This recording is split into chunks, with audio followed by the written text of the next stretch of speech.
Good evening friends, welcome back to our channel campus students. Campus student channel అనేది నాదే. ఈ recently 2023 August నా PG అయితే అయిపోయింది from university post graduate college Osman university, అంటే OU sub campus, అది ఒక కాన్స్టిట్యూంట్ కాలేజ్. సో ఇప్పుడు మెయిన్ థింగ్ ఏంటంటే, నాకు తెలిసిన డిగ్రీ ఫైనల్ ఇయర్ స్టూడెంట్స్ చాలామంది ఉన్నారు. అందులో ఒక 5-6 మెంబర్స్ నన్ను కాల్ చేసి అడిగింది ఏంటంటే, బ్రో అంటే నాది బీఏ అయిపోయింది, బీకామ్ అయిపోయింది, లేదంటే బీఎస్సీ అయిపోయింది, ఈ డిగ్రీ డిఫరెంట్ గ్రూప్స్ ఉంటాయి, లేదంటే బీటెక్ అయిపోయింది. ఒక బ్రదర్ ఉన్నాడు బీటెక్, మా ఫ్రెండ్ వాళ్ళ తమ్ముడు అన్నది బీటెక్ అయిపోయింది, పీజీ చేసి మీలాగా క్యాంపస్కి రావచ్చా అని. సో ఇప్పుడు నేను చెప్పేది ఏంటంటే, 2 types ఆఫ్ స్టూడెంట్స్ ఉంటారు. సింపుల్గా 2 types ఆఫ్ స్టూడెంట్స్ అనే వాళ్ళు ఉంటారు. ఒక టైప్ ఎట్లుంటుంది అంటే, డిగ్రీ అయిపోయాక పీజీ చేసి నా పీజీతో నేను ఫ్యూచర్ చూసుకుంటా, పీజీ అయిపోయిన తర్వాత ఆ పీజీ సర్టిఫికేట్తో నేను ఒక జాబ్ చూసుకుంటా, ప్రైవేట్ ఫీల్డ్ కానీ లేదంటే గవర్నమెంట్ ఫీల్డ్ కానీ. సో దానివల్ల నాకు అంటే ఒక జాబ్ అనేది వస్తుంది, ఇన్కమ్ సోర్స్ అనేది నా పీజీ ద్వారా వస్తుంది అనే వాళ్ళు కొంతమంది ఉంటారు. సో కొంతమంది ఎట్లుంటారు అంటే, పీజీని ఎట్లా అంటే ఓన్లీ క్యాంపస్లో సీట్ కొడతాను నేను, పీజీ క్యాంపస్లో సీట్ కొడితే 2 సంవత్సరాలు హాస్టల్ ఉంటుంది ఇప్పుడు నా లెక్క. సో నాకు పీజీ ఏ గ్రూప్ అయినా పర్లేదు, క్యాంపస్ సీట్ కంపల్సరీ కావాలి, 2 years హాస్టల్ ఫ్రీ ఉండాలి. అప్పుడు ఏమవుతుందంటే, నేను గవర్నమెంట్ జాబ్స్కి ప్రిపేర్ అవుతా, లేదంటే బయట ఉండి ఏదైనా వర్క్ చేసుకున్నా, నాకు 2 years క్యాంపస్ కావాలి. మంచిగా 2 years కరెక్ట్ యూజ్ చేసుకొని గవర్నమెంట్ జాబ్ సెంట్రల్లో స్టేటో కొట్టుకొని వెళ్ళిపోతా, నాకు పీజీతో సంబంధం లేదు.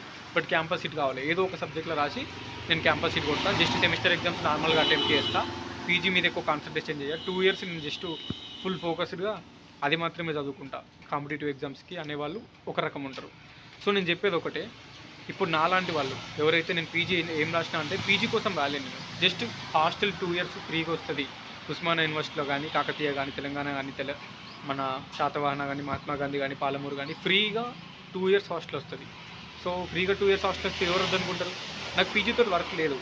సో పీజీ మెయిన్గా ఎందుకు చేస్తామంటే, ఒకటి టీచింగ్ సైడ్ వెళ్ళేవాళ్ళు, పీజీ అంటే ఏంది, మాస్టర్స్, పోస్ట్ గ్రాడ్యుయేషన్.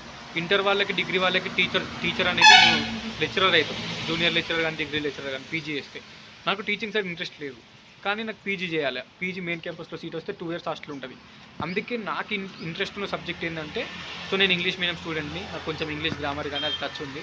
అందుకోసమనే పీజీ ఎంఏ ఇంగ్లీష్ రాసిన. ఎంఏ ఇంగ్లీష్ రాస్తే అప్పుడు నాకు 300 ర్యాంక్ వచ్చింది. ఓయూ మెయిన్ క్యాంపస్ రాలి, బట్ ఓయూ సబ్ క్యాంపస్ వచ్చింది, ఉస్మానియా యూనివర్సిటీలోని సబ్ క్యాంపస్లో 2 years హాస్టల్లో ఉన్నాను నేను. సో ఇది నాది. ఇప్పుడు నేను ఏం చెప్తాను అనుకుంటా అంటే, పీజీకి సంబంధం లేకుండా ఓన్లీ హాస్టల్ కోసం రాసేవాళ్ళు, మీరు బీఏ అయినారు ఫర్ ఎగ్జాంపుల్, మీరు బీఏ, ఎంఏలో ఎకనామిక్స్ ఉంటుంది, ఎంఏ పొలిటికల్ సైన్స్ ఉంటుంది, ఎంఏ పబ్లిక్ అడ్మినిస్ట్రేషన్ ఉంటుంది, ఎంఏ సోషియాలజీ ఉంటుంది, ఎంఏ తెలుగు ఉంటుంది, ఎంఏ ఇంగ్లీష్ ఉంటుంది. సో మీరు ఏదైనా రాయొచ్చు బీఏ వాళ్ళు, మీకు ఇంట్రెస్ట్ ఉన్న సబ్జెక్టు ఒకటి, లేదంటే ఇంకొక 2-3 సబ్జెక్టులను రాసుకోవచ్చు. ఓకే అన్న, నేను ఎంఏ తెలుగు రాస్తా, ఎంఏ ఇంగ్లీష్ రాస్తా, అలాగే ఇంకోటి నాకు పొలిటికల్ సైన్స్ అంటే ఇష్టం, నాకు ఇంట్రెస్ట్ ఉంది, ఎకనామిక్స్ అంటే నాకు ఇష్టము, నాకు ఇంట్రెస్ట్ ఉన్న సబ్జెక్ట్ మీద అన్న వాళ్ళు రాసుకోండి. ఎందుకంటే ఆ ఇంట్రెస్ట్ ఉన్న సబ్జెక్ట్ మీదనే కొంచెం గ్రిప్ ఉంటుంది కాబట్టి ర్యాంక్ రానికి యూజ్ ఉంటుంది మీకు. అండ్ ఇంకోటి, నాది బీకామ్ చేసిన అన్న అంటే ఎంకామ్ అప్లై చేసుకోండి, బీకామ్ చేస్తే ఎంకామ్ అప్లై చేసుకోండి, అలాగే MA Telugu, MA English, MA political science ఏదో ఒకటి అప్లై చేసుకోండి. సో నాకు ఎంకామ్ ఇంట్రెస్ట్ ఉంది, నాకు కొంచెం సబ్జెక్ట్ వచ్చు, సో నాకు పీజీ మంచి ర్యాంక్ వస్తుంది అనుకుంటే అప్లై చేసుకోండి. ఎంకామ్తో పాటు ఇంకా వేరే ఏమన్నా ఎంఏ తెలుగు, ఎంఏ ఇంగ్లీష్ చెప్పిన కదా, ఇప్పటివరకు సబ్జెక్ట్స్ అన్నీ ఎలిజిబులే. అండ్ బీఎస్సీ వాళ్ళు ఉంటారు, బీఎస్సీ వాళ్ళు ఎట్లా అంటే, బీఎస్సీ ఎంపీసీ లేదంటే ఎంఎస్టీసీఎస్, లేదంటే బీజెడ్సీ వాళ్ళు, బీటీబీసీ వాళ్ళు. సో మీరు ఎంఎస్సీ అప్లై చేసుకోవచ్చు. ఇప్పుడు ఎంఎస్సీ కెమిస్ట్రీ మీ సబ్జెక్టు, లేదంటే ఎంఎస్సీ బాటనీ, లేదంటే ఎంఎస్సీ మ్యాథమెటిక్స్, ఎంఎస్సీ ఫిజిక్స్, ఏదో ఒకటి నీకు ఇంట్రెస్ట్ ఉంటే, నీకు సబ్జెక్ట్ ఉంది, నాకు ఎక్కువ ఫిజిక్స్ ఇంట్రెస్ట్ ఉంది నాకు, లేదంటే బాటనీ, జువాలజీ ఇంట్రెస్ట్ ఉంది, సో నేను అప్లై చేసుకుంటే నేను ర్యాంక్ తెచ్చుకుంటాను, నాకు నాలెడ్జ్ ఉంది అనుకుంటే చేసుకోండి. అప్పుడు మంచి ర్యాంక్ వస్తే క్యాంపస్లో సీట్ వస్తుంది.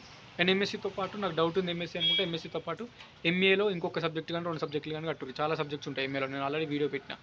అప్పుడు మీకు ఎట్లయితే అంటే, అప్పుడు హెల్ప్ అవుతుంది. ఏదో ఒక సబ్జెక్టు మినిమం 3 సబ్జెక్టులు రాసుకోండి, లేదంటే 4 సబ్జెక్ట్స్ అయినా రాసుకోండి, ఏదో ఒకటన్నా క్యాంపస్లో సీట్ వస్తుంది. అండ్ గట్టిగా ఒక 2 సబ్జెక్టులైనా ప్రిపేర్ కానీ మాత్రం క్యాంపస్ సీట్ ఎక్స్పెక్ట్ చేయొద్దు. ఈ తెలుగు ఇంగ్లీష్లో ఎట్లా అంటే, ప్రిపేర్ కాకుండా కానీ రానికి ఛాన్స్ ఉంటుంది, ఎందుకంటే తెలుగు మీద కొంచెం గ్రిప్ ఉన్న వాళ్ళు. ఇప్పుడు నాకు తెలుగులో 99 మార్క్స్, ఎంఏ తెలుగు నేను చేయొచ్చు అప్పుడు. బట్ నాకు ఇంగ్లీష్ కూడా నాకు 90 మార్క్స్ వచ్చినాయి ఇంగ్లీష్లో, అంటే ఇంటర్ లెవెల్ చెప్తున్నా, డిగ్రీలో కూడా అన్నిట్లలో ఓ గ్రేడ్. సో నాకు తెలుగు ఇంగ్లీష్ అని 2 అప్లై చేద్దామనే టైంలో నాకు ఇంగ్లీషే మంచిగా అనిపిస్తుంది. సో ఇంగ్లీష్ ఏం ప్రిపేర్ కాకుండా కానీ కొంచెం గ్రామర్, ప్యాసేజ్ చూసుకుంటే నాకు వస్తుంది. కానీ మిగిలిన సబ్జెక్ట్స్ అట్లా కాదు కదా, ఎకనామిక్స్లో, పాలిటీలు కొంచెం చదవాలి అవి కానీ, లేదంటే ఎంఎస్సీ అప్లై చేసిన సబ్జెక్ట్స్ కొంచెం చదవాలి, రివిజన్ చేసుకుంటేనే సీట్ వస్తుంది. సో ఇది నేను చెప్పేది ఏంటంటే, ఒక 2 సబ్జెక్టులు 3 సబ్జెక్టులు అప్లై చేసుకోండి. అప్లై చేసుకుంటే ఒక సబ్జెక్ట్కి ఎస్సీ ఎస్టీలో అయితే ఒక 600 ఉంది, ఓబీసీలో అయితే ఒక 800 ఉంది, అది ఒక సబ్జెక్ట్కి. 2 సబ్జెక్టులు అప్లై చేసుకుంటే 800, 600 కాకుండా ఒక్కొక్క ఎక్స్ట్రా సబ్జెక్ట్కి ఎస్సీ ఎస్టీ బీసీ ఎవరైనా 450 ఒక్కొక్క ఎక్స్ట్రా సబ్జెక్ట్కి. ఓకేనా. ఇప్పుడు నేను రేపు అప్లై చేస్తా, అప్లికేషన్ ప్రాసెస్ ఒకటి వీడియో పెడతా. అందులో ఒక 3 సబ్జెక్టులు కానీ 4 సబ్జెక్టులు కానీ కడతా నేను. సో ఫీ పేమెంట్ ఎట్లా చేయాలి, తర్వాత అప్లికేషన్ ఎట్లా చేయాలి, సో మొత్తం ప్రాసెస్ ఫోన్లోనే ఎట్లా చేసుకోవచ్చు అనేది వీడియో చేస్తాను. ఒక 2 రోజులు ఆగుర్రి, ఇప్పుడే స్టార్ట్ అయింది కదా అప్లికేషన్. సో తాత్పరంగా అంటే స్లోగా చేసుకోవచ్చు మీరు, ఓకేనా. అండ్ అప్లికేషన్ ప్రాసెస్ ఈ ఛానల్లోనే వీడియో పెడతా, అప్పటి వరకు వెయిట్ చేయండి. సో ఎవరైతే అన్న నేను టీచింగ్ సైడ్ వెళ్తా, నేను జూనియర్ లెక్చరర్ అవుతా, నేను డిగ్రీ లెక్చరర్ అవుతా అనే వాళ్ళు మాత్రం నువ్వు ఏ సబ్జెక్ట్లో చేస్తావు, పీజీలో ఒకటే సబ్జెక్ట్ ఉంటుంది. సో నువ్వు ఫ్యూచర్లో నువ్వు సైన్స్ స్టూడెంట్ అయితే నువ్వు బాటనీ టీచర్ అవుతావా, జువాలజీ టీచర్ అవుతావా, లేకపోతే ఫిజిక్స్, లేదంటే కెమిస్ట్రీ, ఇంకా లేదంటే మ్యాథమెటిక్స్, నువ్వు ఏ సబ్జెక్ట్లో టీచర్ అవుతావు, లేదంటే ఆర్ట్స్ స్టూడెంట్స్ అయితే లేదంటే కామర్స్ ఎంకమ్ చేసి టీచర్ అవుతావా, MA economics, public administration, sociology, so చాలా ఉంటాయి కదా, political science, MA Telugu, English, ఏదో ఒకటి ఆ సబ్జెక్ట్స్ ఒకటే చేసి అందులో టీచింగ్ సైడ్ వెళ్తావా, యూజ్ చేసుకో. సో కెమిస్ట్రీ వాళ్ళకైతే ఎంఎస్సీ వాళ్ళకి కొంచెం ప్రైవేట్ జాబ్స్ కూడా ఉంటాయి. సో ప్రైవేట్ సైడ్ వెళ్తావా, అది నీ ఇష్టం. సో మెయిన్ థింగ్ ఏంటంటే teaching side main PG teaching side use అవుతుంది, ప్రైవేట్ ఫీల్డ్లో ఎక్కువ ఏముంటాయి.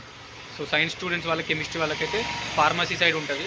సో మిగిలిన అన్ని టీచింగ్ సైడే యూజ్ అవుతాయి. టీచింగ్ సైడ్ ఇంట్రెస్ట్ ఉన్న వాళ్ళు, నేను టీచింగ్ చేస్తా అనుకున్న వాళ్ళు మాత్రమే పీజీ చేయొద్దు. టీచింగ్ సైడ్ ఇంట్రెస్ట్ లేదన్నా నేను క్యాంపస్ సీట్ కోసం అనుకునే వాళ్ళు మాత్రం మీకు ఇంట్రెస్ట్ ఉన్న సబ్జెక్ట్స్, ఓకేనా, ఒక్క సబ్జెక్ట్స్ కానీ 2 సబ్జెక్ట్స్ కానీ 3 సబ్జెక్ట్స్ కానీ 4 సబ్జెక్ట్స్ కానీ 8 సబ్జెక్టుల వరకు అప్లై చేసుకోవచ్చు. బట్ ఒక 2-3 సబ్జెక్టులు అప్లై చేసుకొని అటెంప్ట్ చేయండి.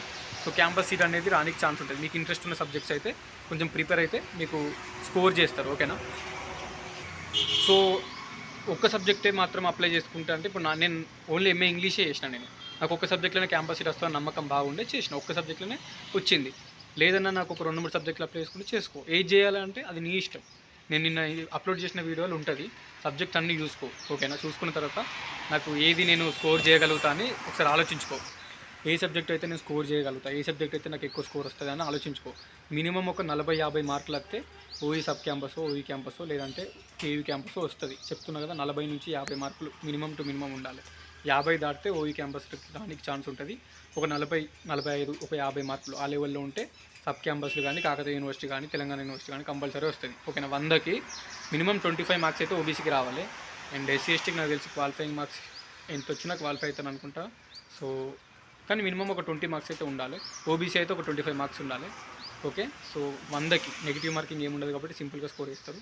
సో నెక్స్ట్ వచ్చేసి ఒక 40-50 మార్క్స్ టార్గెట్ పెట్టుకొని 50 క్రాస్ కావాలి. 50 క్రాస్ అయితే మీకు పేపర్ ఈజీ వచ్చింది అనుకోండి, కట్ ఆఫ్ పెరుగుతుంది. పేపర్ హార్డ్ వచ్చింది అనుకోండి, కట్ ఆఫ్ తగ్గుతుంది. ఒక్కొక్క ఇయర్ ఒక్కొక్కలా ఉంటుంది.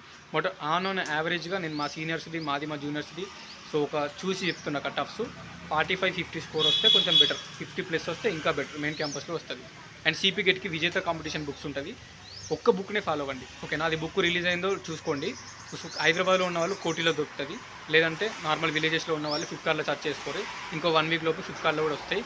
విజేత కాంపిటీషన్ బుక్ ఒక్కటి తీసుకొని అందులో previous year papers, model papers plus content కూడా మొత్తం ఉంటుంది. ప్రీవియస్ ఇయర్ పేపర్స్ చూసి ఆ కంటెంట్ చాప్టర్ వైజ్ చదువుకుంటే సరిపోతుంది, ఓకేనా.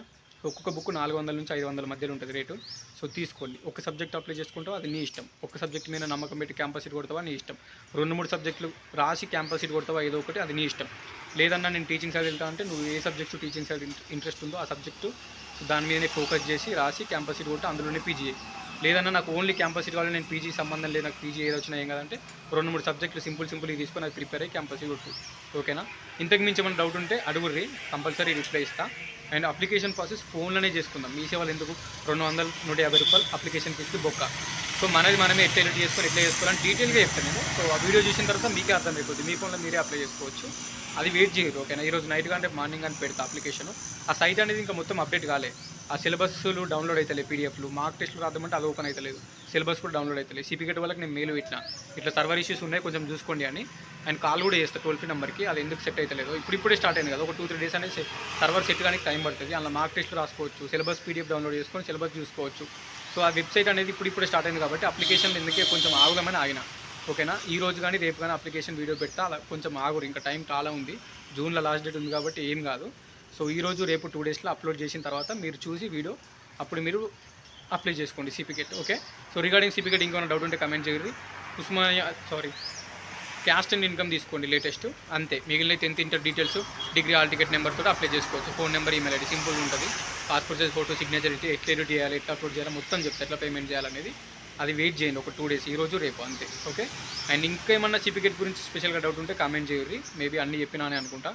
So thank you so much. And subscribe చేసుకొని కంపల్సరీ అంతే అప్డేట్లో ఉండండి. సిపిగెట్ థర్డ్ ఫేజ్ అయిపోయేంత వరకు సో యాజ్ ఏ క్యాంపస్ స్టూడెంట్గా కంటెంట్ అనేది మీకు యూజ్ అయ్యేది వీడియోలు అప్లోడ్ చేస్తూ ఉంటాను. ప్రతి hostel process, admissions, web options అన్నిటికీ సంబంధించిన వీడియోస్ ఇలా పెడతా. ఆల్రెడీ లాస్ట్ బ్యాచ్ వాళ్ళకి ఐడియా ఉంటుంది, మన ఛానల్ చాలా హెల్ప్ అయింది. ఈ బ్యాచ్ వాళ్ళకి కూడా హెల్ప్ అవుతుంది. సో ఫ్రీ ఉన్నప్పుడు కూడా నేను కంపల్సరీ సిపిగెట్ అయిపోయేంత వరకు మన ఛానల్ పేరే క్యాంపస్ స్టూడెంట్ కాబట్టి కంపల్సరీ వీడియోస్ అనేది పెడతా ఉంటాయి ఇందులో. సో అంతే. Thank you so much for watching till end. So information use అయితే కామెంట్ చేయండి, డౌట్ ఉన్నా కానీ కామెంట్ చేయండి, ప్రతి ఒక్క కామెంట్కి రిప్లై వస్తుంది. Okay, signing off. This is your campus student.